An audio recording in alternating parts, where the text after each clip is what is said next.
काल आमच्या पक्षाचे किरण शिकरे, आमच्या पक्षाचे कार्यकर्ते, नेते, विद्यार्थी काँग्रेसमध्ये अतिशय चांगलं काम करणारे किरण शिकरे यांना जबरदस्ती राष्ट्रवादी काँग्रेस अजित पवार गटाच्या कार्यालयात नेऊन त्यांचा जबरदस्ती पक्षामध्ये प्रवेश करून घेतला. किरण शिकरे जातील असं मला वाटतच नव्हती आणि माझी खात्री होती की ते जाऊ शकत. काल रात्री त्यांचा मला फोन आला आणि आज सकाळी ते स्वतः माझ्याकडे आले. काल त्यांचा प्रवेश घेताना कोण कोण होते ते आपल्याला माहिती आहे, मला काही त्यांची नावं घ्यायची नाहीत, पण त्या प्रकरणामध्ये काय झालं ह्याची सविस्तर माहिती ते तुम्हाला देते. अमृत नोनी गॅस्ट्रिन, अपचन, ऍसिडिटी, गॅस्ट्रबल ह्यापैकी तुम्हाला कुठलाही गॅस्ट्रिक प्रॉब्लेम झाला, उपाय एकच, अमृत नोनी गॅस्ट्रिन. अशा पद्धतीने प्रवेश करणार असाल, अशा पद्धतीने गुंडगिरी करणार असाल, आज आमच्या एका कार्यकर्तीला बेदम मारलंय, तिच्या अंगावरचं सोनं नाणं सगळं चोरून नेलंय.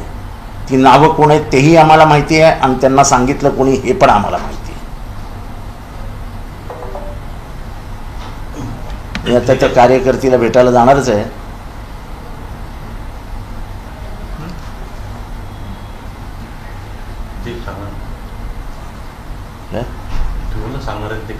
मग बोलतायत ना ते, बोलू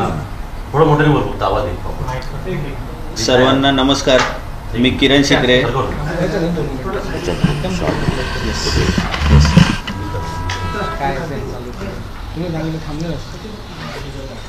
मी किरण शिकरे. मी नॅशनल जनरल सेक्रेटरी आणि कोकण विभाग अध्यक्ष अशी मला जबाबदारी आवड साहेब आणि जयंत पाटील साहेबांच्या माध्यमातून देण्यात आली होती.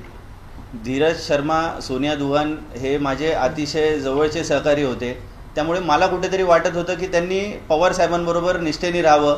त्याकरता मी आवड साहेब आणि जयंत पाटील साहेबांना म्हणजे सांगितलं होतं की त्यांना थांबवता आलं तर साहेब थांबवा. ते प्रयत्न करायला मी गेलोच होता, पण ते काही थांबले नाही. उलट मी ओबरॉय हॉटेलला भेटायला गेल्यानंतर मला असा दबाव टाकण्यात आला की तटकरे साहेबांशी तुमचे खूप चांगले संबंध आहेत, तुम्ही 2 मिनटं साहेबांना भेटून घ्या. मी म्हणलं धीरज शर्मांना, मला प्रवेश जमणार नाही करायला, तुम्ही मला प्रेशर करू नका, मी विनंती करतो, मी जिथे आहे तिथे निष्ठेने आहे, मी कार्यकर्ता म्हणून राहील. पण त्या गोष्टी माझ्या ऐकल्या गेल्या नाहीत. मला पार्टी कार्यालयात नेऊन तिथे काही ठराविक मंडळी जे फोटोमध्ये दिसलेलेच असतील त्या सर्वांनी मला प्रवेश करायला प्रेशर केलं. मी कुठेही गेलेलो नाही. मी 24 तासाच्या आत माझ्या साहेबांकडे आलेलो आहे आणि मला अतिशय टॉर्चर केलेलं गेलं. मी कालपासून माझ्या घरी नाही, मी माझ्या घराच्या बाहेर आहे. माझ्या घरापर्यंत कन्व्हिन्स करायला माणसं पाठवली जात आहेत, पण कुठल्याही गोष्टीला मी बळी पडलं जात नाही. मला काल सांगण्यात आलं की आवड साहेबांवरती ते चुकून आवड साहेबांकडनं जो कालचं आंदोलन करतानाचे जे प्रकार घडला त्याबद्दल तू निषेध कर, तू SCचा कार्यकर्ता आहे. मी छाती टोकून सांगू इच्छितो, मी कुठल्या जातीचं आहे काय आहे हे कधीच माझ्या पक्षाने बघितलं नाही. आवड साहेबांना पण कदाचित आजच मी चर्मकार समाजाचा आहे ही माझी जात माहीत पडली असेल. माझ्याबरोबर कधी दुजाभाव केला नाही. मी राजीनामा द्यावा आणि साहेबांचा निषेध करावा आणि ह्या पद्धतीने माझं सगळं पॉलिटिकल करिअर संपवावं असं म्हणजे एवढ्या खालच्या यायला नाही. मला प्रदेशाध्यक्ष, विद्यार्थी प्रदेशाध्यक्ष बनवतो म्हणून सांगितलं होतं. आज किंवा उद्या लगेच लेटर घेऊन जा, तुला जे लागेल ते देतो. पण मी कुठल्याही पदाला किंवा कुठल्या गोष्टीला प्रलोभनाला गेलेलो नाही. आता यांच्याबरोबर जे सगळे मंडळी आलेले आहेत, जे नॅशनलवरती काम करणारे लोक आहेत, जे बोलतात प्रदेशाध्यक्ष आहे, तर यांची कमिटी हे सिंगल आहेत सगळे. यांचं काय अस्तित्व आहे, किती अस्तित्व आहे हे मला माहिती. दिल्लीचे कार्यक्रम आम्ही केलेत स्वतः. दिल्लीला जाऊन बॅनर लावण्यापासून रस्त्यावर उतरेपर्यंतचं सगळं कार्यकर्ता म्हणून काम आम्ही आवड साहेबांच्या नेतृत्वामध्ये केलेलं आहे. या गोष्टीचे माझे फेसबुकला सगळे पुरावे आहेत. वेळोवेळी आम्ही पवार साहेबांच्या मार्गदर्शनामध्ये काम केलं आहे. आज हे ज्या सुप्रियाताईंवर टीका करतायत, मला अतिशय वाईट वाटतं ही टीका ऐकताना. एप्रिल महिन्यापासून हे दिदी सोनिया दुहान ज्या आहेत त्यांनी एप्रिल महिन्यापासून पक्षाचा प्रचार प्रसार सगळा बंद केलेला होता. साधं त्यांनी BJPच्या विरुद्ध कुठलं ट्विट टाकलेलं नव्हतं. साधं आज परिस्थिती बघितली तर 2 महिन्यांना कोणी थांबवलं होतं प्रचार करण्यापासून. हे म्हणतात आम्हाला मानसन्मान मिळाला नाही. अजून काय मानसन्मान मिळायला पाहिजे होता यांना सगळ्या गोष्टीचा पवार साहेबांकडे ॲक्सेस होतं. पवार साहेबांनी प्रचंड यांना भरभरून सगळ्या गोष्टी दिल्या. त्याबद्दल मी जास्त खोलात जाणार नाही, साहेबच बोलतील. पण मी पक्षाशी माझ्या प्रामाणिक आहे, मी माझ्या साहेबांशी प्रामाणिक आहे. मी राष्ट्रवादी काँग्रेस पक्षाचाच शरद पवार साहेबांचा कार्यकर्ता आहे. आव्हाड साहेब आणि जयंत पाटील साहेबांच्या नेतृत्वाखाली, सुप्रियाताईंच्या नेतृत्वाखाली इथपर्यंत काम करत आलो आहे. मरेपर्यंत मी सुप्रियाताईंबरोबर काम करत राहणार, जयंत पाटील साहेबांबरोबर, आव्हाड साहेबांबरोबर काम करत राहणार. माझं ट्विट डिलीट करायला लावलं मला जबरदस्ती. सुप्रियाताईंनी माझं ट्विट केलं होतं, रिट्विट केलं होतं, ते डिलीट करायला लावलं. मला DP-वरती फोटो ठेवायला आज हे थांबवलं जातं. एवढी मी एवढं पक्षाला आणि त्या लोकांसाठी एवढं करून आज जर हे माझ्यावर प्रेशर असेल, मी माझ्या घरी जाऊ शकत नाही. हे प्रेशर आहे माझ्याकडे. आता मी इथून गेल्यानंतर माझं काय होईल मला सांगता येत नाही. कुठले गुन्हे दाखल होतील आणि मला कुठं लटकवलं जाईल हेही मला माहिती नाही. मी ब्लँक आहे. तरी पण मला मारून जरी टाकलं तरी मी माझा पक्ष सोडणार नाही. मी एकनिष्ठ आहे, मी प्रामाणिक आहे. जे काही प्रकार घडले होते ते दबावामध्ये घडले होते. जे काही माझ्याकडनं पोस्ट वगैरे गेली होती ती पण माझ्याबरोबर बसून दबावामध्ये आली होती. मी मुंबईवरनं कल्याणला अक्षरशः काल पळून गेलो आहे आणि कल्याणवरनं आज थेट माझ्या सहकाऱ्यांबरोबर मी साहेबांना भेटायला आलो आहे. काल महाडमध्ये आपण गेला होता, आंदोलन केलं. तिथं बाबासाहेबांचा मनुस्मृती लिहिलेला खाली एक फोटो होता, तो फाडला गेला. त्यानंतर महाराष्ट्रभर तुमच्या विरोधात आंदोलनं केली जात आहे. कोण करते माझ्या विरोधात आंदोलन? भाजपने ठिकठिकाणी आंदोलन. एक मिनिट, एवढंच मला ऐकायचं, कोण करते? भाजपने ठिकठिकाणी आंदोलन केलेलं आहे. ठीक आहे ना. भाजप हा माझा वैचारिक शत्रूच आहे. आमचं वैमनस्य जो वैचारिक, मी राजकारणात वैमनस्य मानत नाही. त्यांचं आणि माझे वैचारिक मतभेद आहेच. ते मनुस्मृतीवरनं आहेत, ते जात्यांधांमुळे आहेत, जातीपातीच्या राजकारणामुळे आहे, धर्माच्या राजकारणामुळे आहे. आणि त्यामुळे माझे साहेबांची जी भूमिका आहे, पवार साहेबांची, तीच माझी भूमिका आहे आणि आयुष्यभर तीच माझी भूमिका आहे. राहिली मनुस्मृतीची गोष्ट, तर मनुस्मृतीमध्ये शूद्रांचा निर्माण झाला.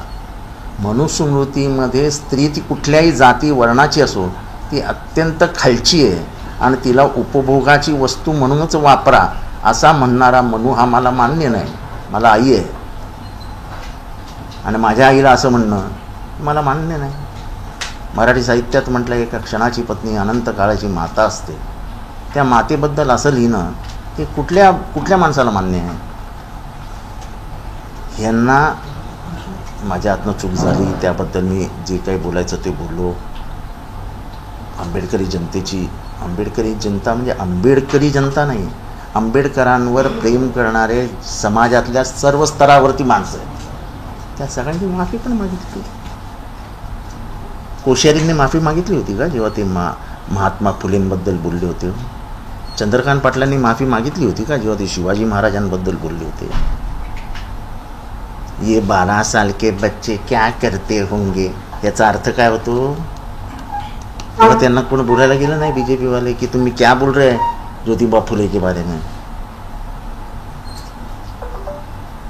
आम्ही काल गेल्यानंतर आम्हाला खरा इतिहास कळला की ज्या कुटुंबांनी ह्यांना पाठिंबा दिला होता बाबासाहेब आंबेडकरांना, सनातन्यांनी त्यांच्या घरावरती 10 वर्ष बहिष्कार घातला होता.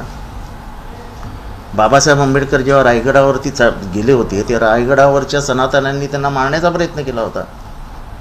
अनेक ऐतिहासिक पानं काल उलगडली गेली आणि त्याचे साक्षीदार आहेत तिथे. ज्यांच्या घरातनं हे सगळं झालं ते तिथे आहेत. मनुस्मृती जाळणार आहेत हे जेव्हा बाहेर कळलं तेव्हा सगळ्यांना दम देण्यात आला की तुम्ही जागा देऊ नका सनातन्यांना. सनातन्यांनी दम दिला की तुम्ही जागा देऊ नका. एक फतेखान देशमुख मुसोळीकर नावाचे होते, त्यांच्या घरी रात्री सुरभानाना टिपणीस आणि भाई चित्रे जेव्हा गेले तेव्हा त्या माणसाने सांगितलं माझी जागा घ्या, वापरा. त्याच्यानंतर सनातनांनी त्यांच्यावर जोर दिला की तुम्ही जागा देऊ नका. ते म्हणाले मी मुसलमान आहे, मी आता शब्द दिला, मी काही जागा मागे घेणार नाही. आणि तिथे मग आंदोलन झालं. अशा पार्श्वभूमीवर 97 वर्षानंतर त्याच जागी मनुस्मृती जाळली गेली.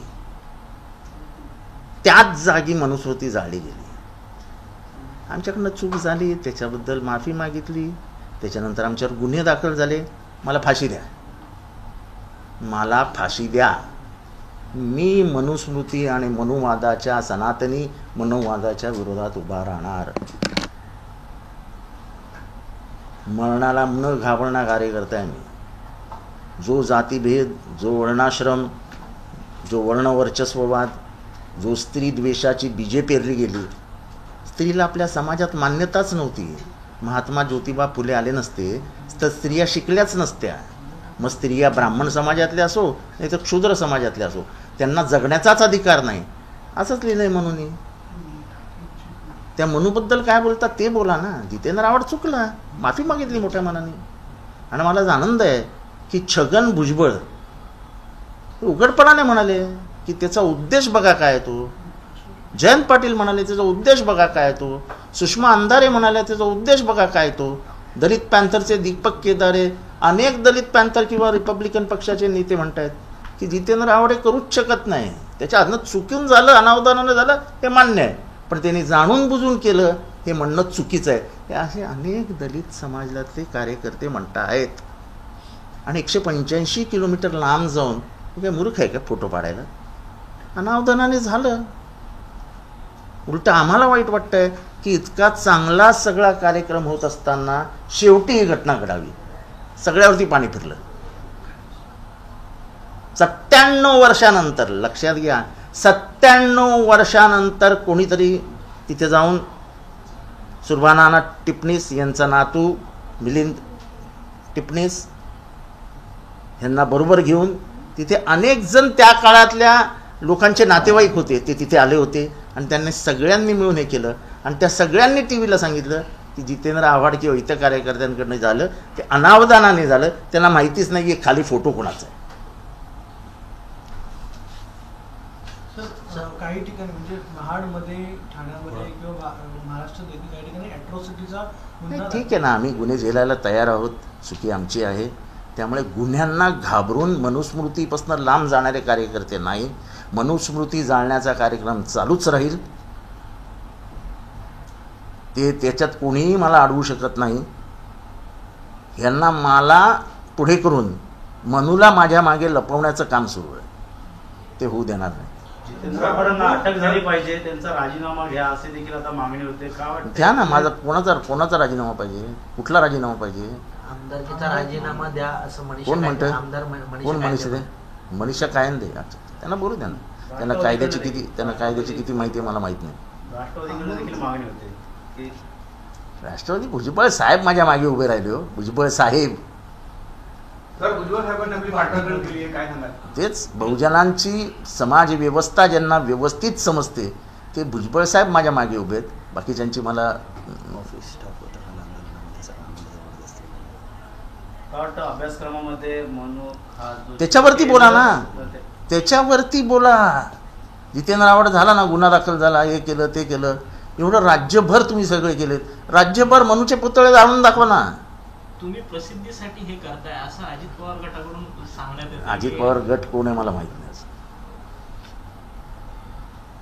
याचा परिणाम काय होईल या पुस्तकात जर म्हणून ह्या पुस्तकात जर मनूचे श्लोक आले तर याचा अर्थ मनुस्मृतीचा या महाराष्ट्रामध्ये प्रवेश सुरू झाला.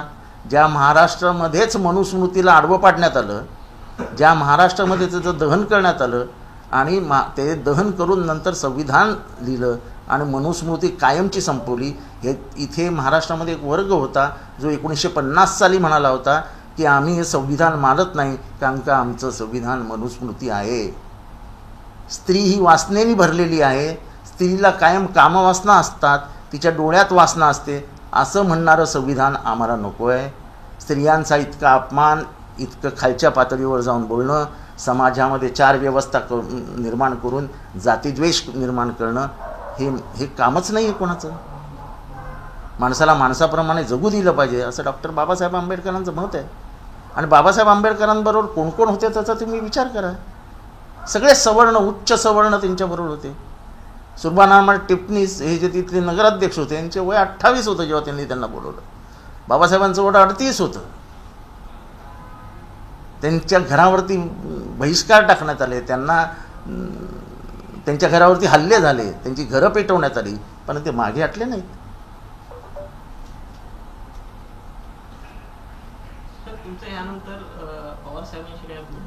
माझं कोणाशीही काहीही बोलणं झालेलं नाही. कारण मी माफी मागितल्यानंतर कोणाशी बोलण्याचा माझा संबंधच येत नाही. आणि माफी पण मी नंतर नाही मागितली. जिथे कार्यक्रम सुरू होता तो कार्यक्रम सुरू होण्याच्या आधीच मी माफी मागितली. मला कोणी सांगितलं नाही माफी माग. माझी तात्कालिक स्पॉन्टेनियस रिॲक्शन होती की आपल्याकडून चूक झाली. आणि जर मला माहिती असतं तर माझ्याकडनं झालीच नसती. नाही तर पोस्टरवर मनुस्मृती लिहिलेलं होतं आणि मनुस्मृतीबद्दल प्रचंड आग डोक्यात जळत होती आणि त्याच्यामुळे ते घडलं. माफी माग काय.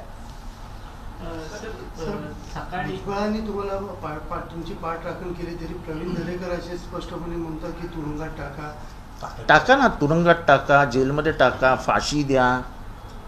मी कुठं काय म्हणतोय, मला कशाचाही नाकार नाही आहे. पण मी मनुस्मृती आणि मनुवादाविरुद्ध रडत राहणार. माझा लढा हा मनुवादाविरुद्ध आहे. माझा लढा काय दरेकर विरुद्ध नाही आहे. माझा लढा हा वैयक्तिक कोणाविरुद्धच नव्हता. BJPने एवढं वैयक्तिक का घेतलं हेच मला कळत नाही आहे. मी BJP विरुद्धही शब्द बोललो नव्हतं. जर एवढं मनूचं प्रेम त्यांना आलं असेल तर ठीक आहे, लढाई मनुवादाविरुद्ध आहे. आणि महाराष्ट्रातल्या बहुजनांना मनूने काय केलं आहे हे प्रत्येकाला माहिती आहे. उलटं बरं झालं, सगळे चेहरेच उघडे पडले.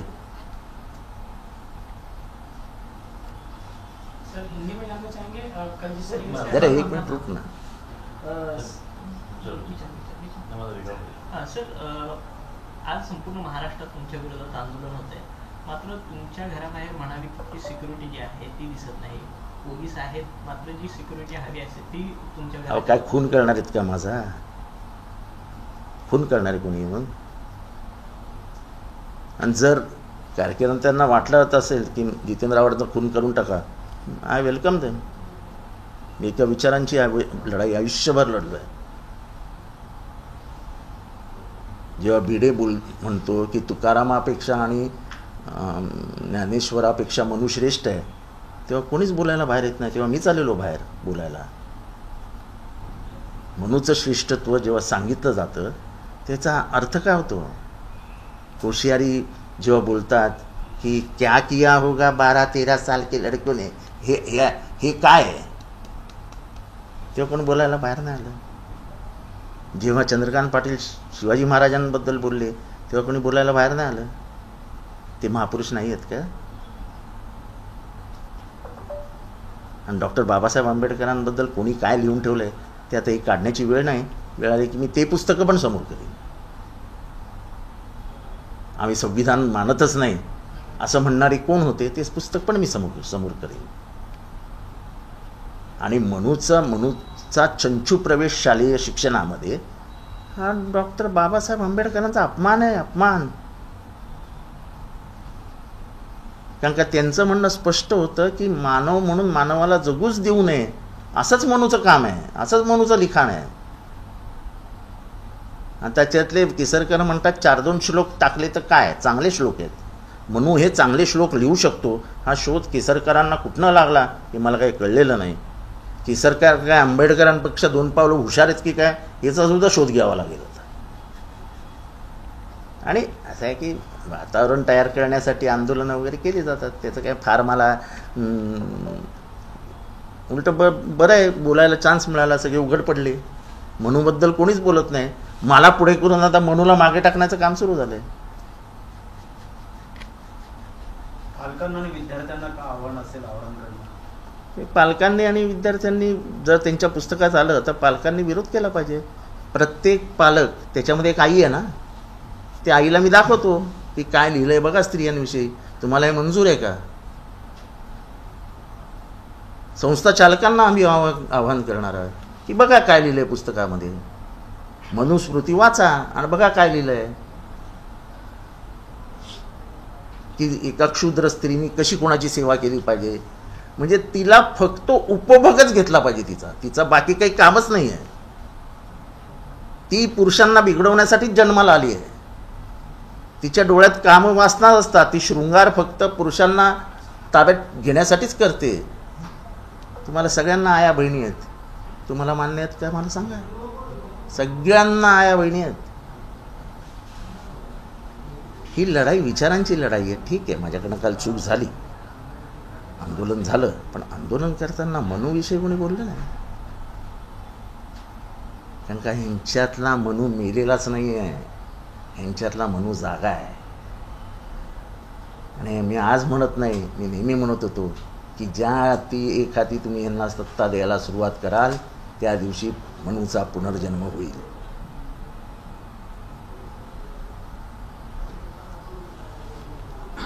इकडे हा एक मुद्दा आहे. दुसरीकडे नागपूरमध्ये बीईच्या एका पेपरमध्ये प्रश्न आला होता की राष्ट्रीय स्वयंसेवक संघाचे कार्य 16 मार्क आणि हेगडेवार यांचं कार्य 4 मार्क. 20 मार्काला 20 मार्काचा पेपर होता, त्यामध्ये 2 प्रश्न विचारले गेले होते. हे सगळे प्रश्न येणार ना. आता व्यवस्थेमध्ये कोण आलं हे लक्षात घ्या तुम्ही.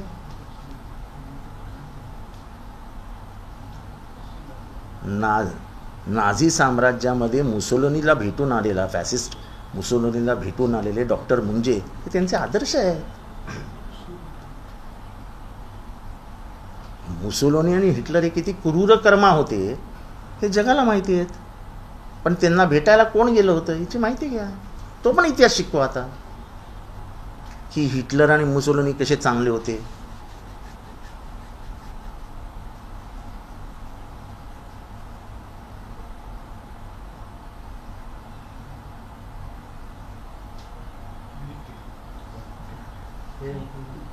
तर अभिजित पानसे मुद्दा उपस्थित केला की ठाण्यात अनेक ठिकाणी ड्रग्स मिळत आहे, ड्रग्सचा. एवढ्या मोठ्या विषयावर बोलतात. ड्रग्स मिळत आहे ते तर म्हणजे सगळ्यांनाच माहिती आहे. त्याला काय म्हणजे मोठं आहे. एक तरुण पिढी बर्बाद होते, पण ज्यांनी ड्रग्स रोखायला पाहिजेत ते रोखत नाहीत.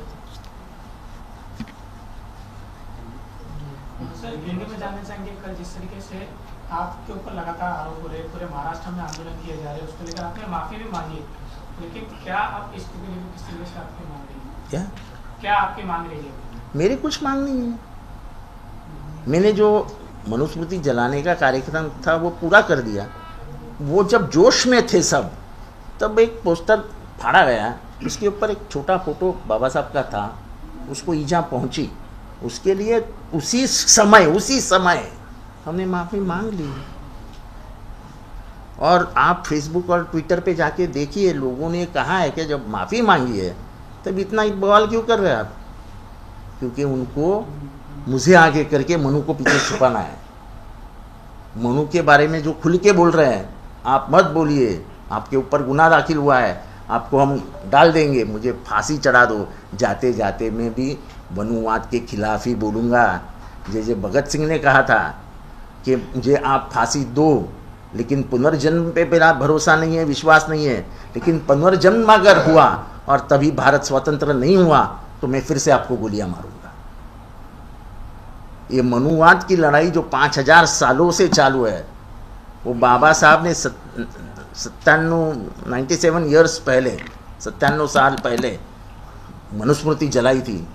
मुझे फख्र है कि उसके बाद मैं वहाँ पहुँचा, कार्यकर्ते वहाँ पहुँचे, ये था वो था, हम लोग सब ने मिल के ये काम किया. बाबा साहब ऊपर से हमको आशीर्वाद देते होंगे कि तुमने तुम्हारा फर्ज निभाया. कुछ गलतियाँ होती है, गलतियाँ नहीं हुई तो वो आदमी भगवान हो जाएगा. मुझे भगवान नहीं होने का है. गलतियाँ नहीं करूँगा तो मैं इंसान करके पहचाना ही नहीं जाऊँगा. जब कोशियारी बात करता है ऐसा जोर जोर से हाथ दिखा के हमारे सावित्रीबाई फुले और ज्योतिबा फुले के बारे में, तब कोई माफ़ी नहीं मांगने को बोलता है. जब वो शिवाजी महाराज के बारे में बोलते हैं तब कोई माफ़ी मांगने को नहीं बोलता है. जब चंद्रकांत पाटिल शिवाजी महाराज के बारे में बोलते हैं तब कोई बोलता नहीं है माफ़ी मांगो करके.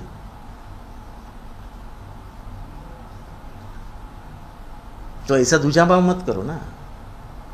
आप मुझे आगे करके मेरा नाम लेके दिन भर आप मनु के बारे में जो महाराष्ट्र में अभी चल रहा है उसको पीछे डालना चाहते हो. आपको मालूम नहीं होगा, महाराष्ट्र में 17 जगह पे आज फिर से मनुस्मृति जलाई गई. अकोला में जलाई गई, जलगांव में जलाई गई, नासिक में जलाई गई, कल्याण में जलाई गई. कई जगहों पे लोगों ने आके बाहर आके मनुस्मृति का दहन किया. कोई डरता थोड़ी है. क्या करेंगे, मार देंगे. मौत के लिए तो हम कभी भी तैयार है यार. सर पे कफन ही बांध के निकले.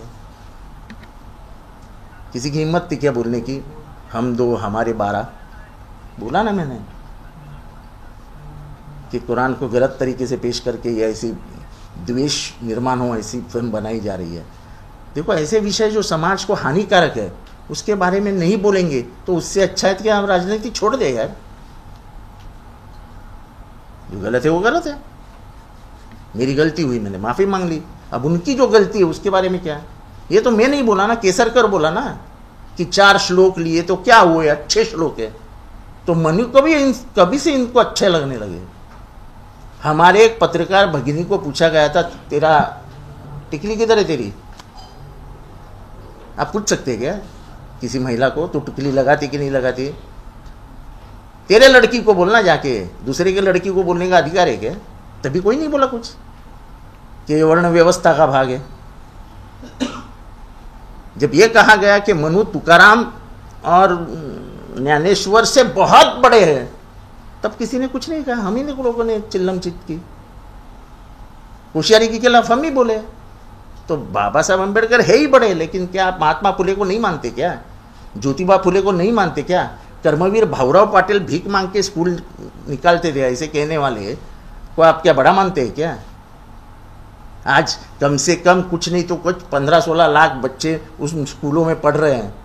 वो भीख मांग के स्कूल तैयार करते थे।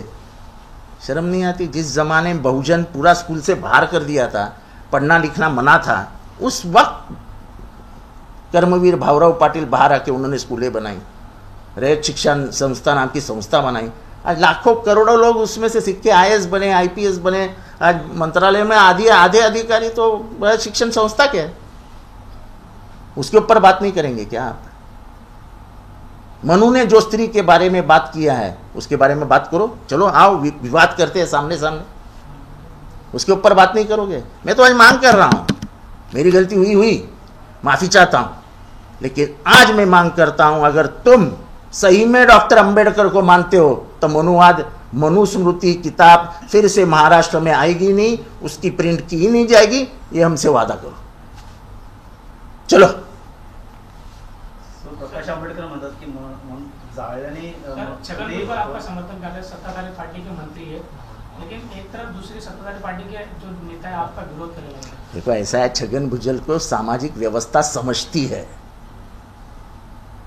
कल मेरे को जब पूछा था कि आपके साथ कैसा होता है, देखो 2 आदमी की मेंटल वेवलेंथ कैसी जुड़ती है। जब कल मुझे 14 जो तालाब है जहाँ पे अब डॉक्टर बाबा साहब अम्बेडकर ने पानी पिया था, उधर मुझे पूछा गया कि तुम्हारे साथ कौन आ सकता है विरोधी पार्टी से, सत्ताधारी पक्ष से।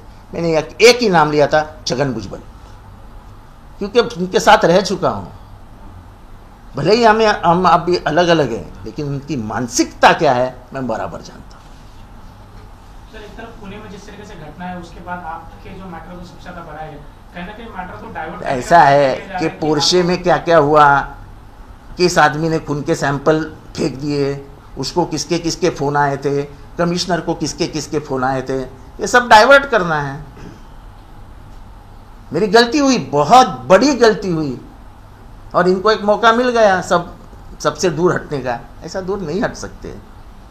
पूरे महाराष्ट्र को मालूम है कमिश्नर को फोन किसने किए, MLA कहाँ गया है, वो जो मालिक है बाहर के क्या कंस्ट्रक्शन, वो पैसा किसको देता है, करोड़ों में पैसा किसको देता है, सबको मालूम है। सैंपल बदले जाते हैं, सैंपल। ये सरकार के मजाक है। खून रास्ते पे फेंका दी गया और दूसरा खून लाके रख दिया वहां पे, डर ही निकल गया। जज को किसने बोला था ये सब, तुम क्या निबंध लिखो, फिर जाके लेफ्ट राइट पुलिस का काम करो। सरकार क्यों नहीं बोल रही उसके ऊपर, जिधर जलगांव में 2 बच्चे और एक माँ मर्सिडीज के नीचे आ गई और मर गई, उसके ऊपर ये सरकार क्यों नहीं बोल रही है? ठीक है, मेरी गलती हुई, लेकिन मेरी गलती इतनी बढ़ चढ़ के बता करके अपने अपराध छुपाने की कोशिश मत करो। मैंने तो माफी मांग ली, और इधर से मांगी, इधर से। और ऐसा भी नहीं किसी ने मुझे कहा, जिधर खड़ा था उधर से ही मैंने माफी मांग ली। मैंने किसी ने कान में आके बोला नहीं माफी मांगो करके। जब दिल से करता हूं ना तब दिल से बात करता हूं। और आपको मालूम है, सभी को बताना चाहता हूं, 30 साल में मैंने जब भी कोई भूमिका ली है, चाहे वो कितनी भी समाज में उससे कितनी भी प्रतिक्रिया आई हो, मैंने कभी भी किसी से भी माफी नहीं मांगी है। ये पहली बार मैं माफी मांग रहा हूं कि मैंने मेरे बाप का अपमान कर दिया था। मी माझ्या बापाचा अपमान केला होता, माझ्या हातनं माझ्या बापाचा अपमान झाला होता, माझ्या हातनं माझ्या बापाचा फोटो फाडला गेला होता। मला इतकं वाईट वाटत होतं आणि म्हणून मी माफी मागितली। मी आजपर्यंत कुठल्याही घेतलेल्या भूमिकेबद्दल कधीही माफी मागितलेली नाही। और मुझे अगर कोई बोले तो मैं 10 बार नहीं 100 बार माफी मांगूंगा, क्योंकि बाप के साथ मेरी गलत कुछ कार्रवाई हुई है तो मुझे उसका दुख जिंदगी भर रहेगा। कल का इतना सुंदर कार्यक्रम हुआ और उसको आखिरी में एक काला डब्बा लग गया। तेच मराठीमध्ये विचारतो की एकूणच जे पोर्शे प्रकरण आहे त्यामध्ये डॉक्टर तावरे हे मोठे मोठे ससूनचे डीन वगैरे सगळे समाविष्ट आहेत। मोठे न्यायदानाचे ज्या पॉलिटिकल बॅकिंग शिवाय होऊ शकतं का? पॉलिटिकल बॅकिंग शिवाय हे होऊ शकतं का? आणि काल कुठल्याही पक्षाचा कार्यक्रम नव्हता, आम्ही असेच ज्यांची विचारसरणी जुळते ते सगळे जमा झालो। आणि महाडमधले खास करून नागरिक, म्हणजे महाडमधल्या बौद्ध जनसभेने तर जागच्या जागी सांगितलं की जितेंद्र आव्हाडांची कुठलीही चूक नाही, हे अनावधानाने झाले आणि आम्हाला अभिमान आहे की जितेंद्र आव्हाड 180 किलोमीटर आले आणि पहिला माणूस ज्याने या मनुस्मृतीविरुद्ध आवाज उठवला। अजून मला काय हवं? ठीक आहे ना, काही जणांना राग आला, तुम्ही फेसबुक ट्विटर बघाल तर 90% लोक, सर्व समाजातली लोक म्हणतात जितेंद्र आव्हाड करूच शकत नाहीत, हे अनावधानाने त्यांच्याकडनं झालेलं आहे आणि त्यांनी माफी मागितली। त्याच्याबद्दल एवढं मोठं का करायचं? मला त्याच्याबद्दल बोलायचं नाही। असं आहे की कालपासून आजपर्यंत सगळीकडे फक्त जितेंद्र आव्हाड जितेंद्र आव्हाड जितेंद्र आव्हाड जितेंद्र आव्हाड, पोरशे, अगरवाल, टावरे, रक्त, टिंगरी, मला नाव नाही घ्यायचं कोणाचं, हे सगळं बाजूला जावं। सोपं काम झालं ना माझ्यामुळे, त्याचं मला जास्त वाईट वाटतंय की इथला जो पॉलिटिकल नेक्सस आहे पुण्यातला, तो पॉलिटिकल नेक्सस ओपन होत असतानाच हे घडलं आणि लगेच सगळ्यांनी उड्या घेतल्या की हे पॉलिटिकल नेक्सस उघडवू नये।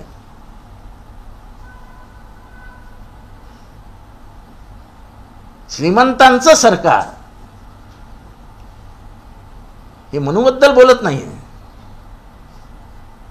त्याच्यामध्ये पॉलिटिकल नेक्सस कोण होता ते बोलत नाहीये। पण जितेंद्र आव्हाडांनी केवढी चूक केली, अरे माफी मागितली ना, माफी काही मोठी नाही आहे, ज्या भावना दुखावल्या गेल्या त्याच्यापेक्षा खूप मोठ्या आहेत। पण तुम्हाला जे करायचं आहे ते लोकांना कळतंय ना, तुम्हाला कोणाला कोणाला माझ्या मागे लपवायचं आहे, मनूला लपवायचं आहे, अगरवालला लपवायचं आहे, त्या पोरशेला लपवायचं आहे, त्या टावरेला लपवायचं आहे, कारण का टावरेने धमकी दिली आहे मी सगळ्यांची नावं घेईन ज्यांनी ज्यांनी मला फोन केला। याचा अर्थ त्याला फोन आलेत, त्याचा फोन ताब्यात घ्या ना, बघा कोणाचे कोणाचे फोन आलेत।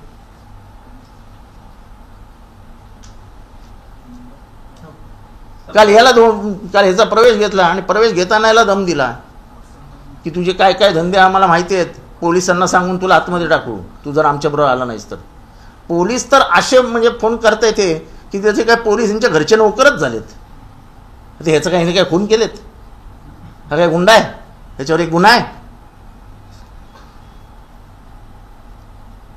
आत्ता आमच्या एका कार्यकर्तीला मारलंय कळव्यामध्ये, पूर्ण सोनं बिनं काढून घेतलंय, ती बिचारी बेशुद्ध पडली आहे, मी तुमच्यासाठी थांबलोय, मी आता तिच्याकडेच चाललोय। हे जे काय सुरू झालंय ना महाराष्ट्रात हे चांगलं नाही आहे। आम्ही इकडून काय बांगड्या घालून बसलेलो नाही आहे, झोपड्या कुठे बांधल्या जात आहेत, कुठल्या गुंडांना कुठे आणून ठेवलं जात आहे सगळं आम्हाला माहिती आहे। जर बाहेरचे गुंड आत्तापासून विधानसभेच्या निवडणुकांसाठी येऊन ठेवणार असतील तर कळव्यामध्ये आणि मुंबऱ्यामध्ये काय होणार आहे आम्हाला कळतंय। आम्ही पण मेलेल्या आईचं दूध प्यालेलो नाही।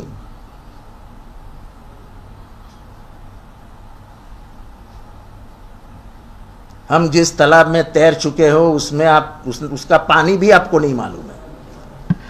प्रकाश आंबेडकर म्हणतात की तुम्हाला निषेध करत की मनुस्मृती जाण्याने मदत नाही तर ते कृतीने संपवावी लागते. ते मीच सांगतोय की कृतीनेच संपवावी लागेल.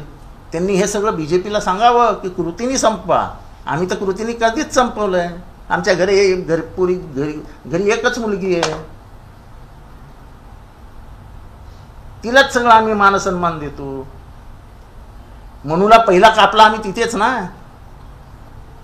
आमच्याकडे हेच नाही आहे, सरंजामशाहीच नाही आहे. आमचा दरवाजा असा उघडा असतो, कोणी यावं कोणीही जावं. तुम्ही सगळे आहात. तुम्हाला कधी विचारलं जातं तुम्हाला प्रवेश देताना काय आहे, कोण आहे, नाव काय, काय विचारलं जातं? आम्ही मनूला कधीच पायाखाली मारून टाकलाय. मनू जिवंत होता कामा नये एवढीच आमची इच्छा आहे. माम आंबेडकरी जनतेला माझं एवढंच सांगणं आहे की अनावधानाने झालेली घटना आणि मुद्दामून झालेली घटना ती आंबेडकरी जनतेला चांगल्या पद्धतीने कळते. आंबेडकरी जनता तेवढी सुज्ञ आहे. ज्या तथागत भगवान गौतम बुद्धांनी आम्हाला करुणा, शांती, क्षमा या सर्व गोष्टी शिकवलेल्या आहेत, त्याच गोष्टीवरती आज आंबेडकरी समाज जागृत पद्धतीने उभा आहे. आज पाहत आहे अखंड महाराष्ट्रामध्ये आमचं बोलणं चालू आहे, प्रत्येक कार्यकर्त्यांशी आम्ही बोलत आहोत.